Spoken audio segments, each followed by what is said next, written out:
Ini adalah sebuah kehamilan pada usia 24 menjelang 25 minggu dengan kondisi air ketuban yang sudah habis sama sekali, namun janin masih hidup. Dan di sini kita melihat lambung terisi, artinya itu bayi itu masih bisa menelan. Berarti kan saluran cernanya normal. Terus yang kita lihat, dia masih memproduksi urin. Artinya kan ginjal ini yang kita lihat percabangannya ada.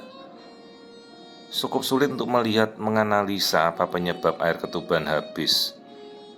Dalam kasus ini ginjal bayi ada normal. Kalau bayi tidak punya ginjal dari awal dia tidak bisa berkemih, maka ketuban pasti habis.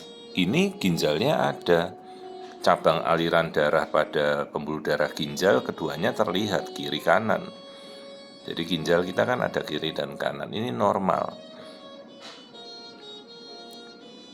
Jadi masalahnya, apa yang menyebabkan ketuban habis? Ternyata ini adalah kasus di mana ketuban pecah awal merembes, sehingga bayi ini sudah tidak ada ketuban lagi pada minggu ke-24.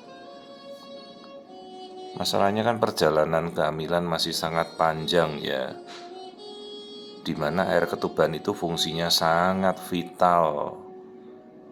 Fungsi untuk kehidupan, fungsi untuk dia bergerak, untuk pengembangan paru-parunya ya. Ini air ketuban sama sekali tidak ada.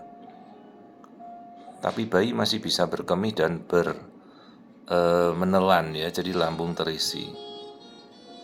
Ya kita edukasi orang tuanya secara menyeluruh ya. Kondisi bahaya bagi bayi ini kalau dia dipres tanpa ada ruangan, kan bagaimana dia mau bergerak, terus bentuk organ-organ tubuhnya nanti kalau tidak bisa bergerak kan ya terjadi kontraktur. Misalnya tubuhnya miring, kakinya bengkok, kan akan begitu terus. Ya hanya tersisa sedikit sekali ini, sementara nanti bisa saja berujung pada infeksi, akan terjadi persalinan spontan, prematuritas. Ya kita harapkan coba secara konservatif ya, dengan ibunya tetap minum, infeksinya kita hindari. Mudah-mudahan air ketuban pelan-pelan bisa bertambah. Meskipun ingat, kalau sudah ketuban pecah itu ya tidak bisa kita tambal, ketubannya akan bocor terus. Tapi paling tidak kalau bayi ini masih bisa bertahan, air ketubannya bisa bertambah, paling tidak ya dia bisa tumbuh ya. Tidak ada kelainan lain, tidak ada darah tinggi. Hanya yang kita takutkan kan tali pusat bisa kegencet. Kalau kegencet ya sudah, aliran darahnya bisa berhenti. Aliran darah berhenti ya sudah, kehamilan berakhir, bayi akan meninggal. Jadi dalam kasus seperti ini ya kita hanya bisa konservatif ya, kita berupaya untuk menjaga supaya kehamilan itu masih tetap bisa berlanjut, karena janinnya masih hidup. Lain kalau ketuban habis karena bayi itu tidak punya ginjal, nah itu kelainan bawaan berat ya, atau ibunya karena hipertensi, preeklamsi, air ketuban kan pasti bisa berkurang sampai habis. Istilahnya anhidramnios.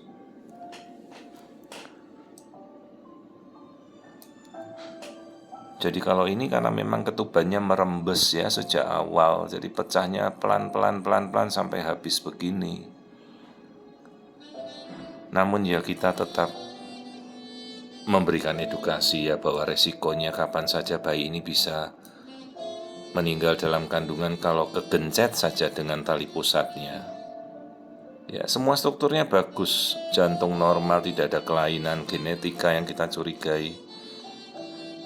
Ya kita berharap mudah-mudahan dia bisa bertahan ya. Ada beberapa kasus di mana meskipun bayi sudah pecah ketuban, dia tetap bisa bertahan sampai minggu yang cukup baru kita lahirkan.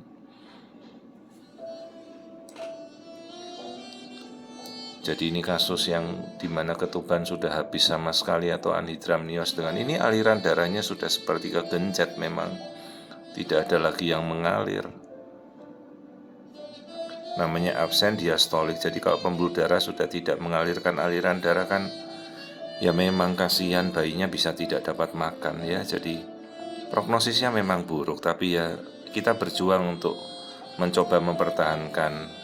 Tinggal bagaimana seleksi alam menentukan janin ini tetap bisa hidup atau tidak ya. Minggunya sesuai 24 minggu dan perkembangannya semuanya bagus. Sayangnya air ketubannya sudah habis karena pecah sejak awal ini.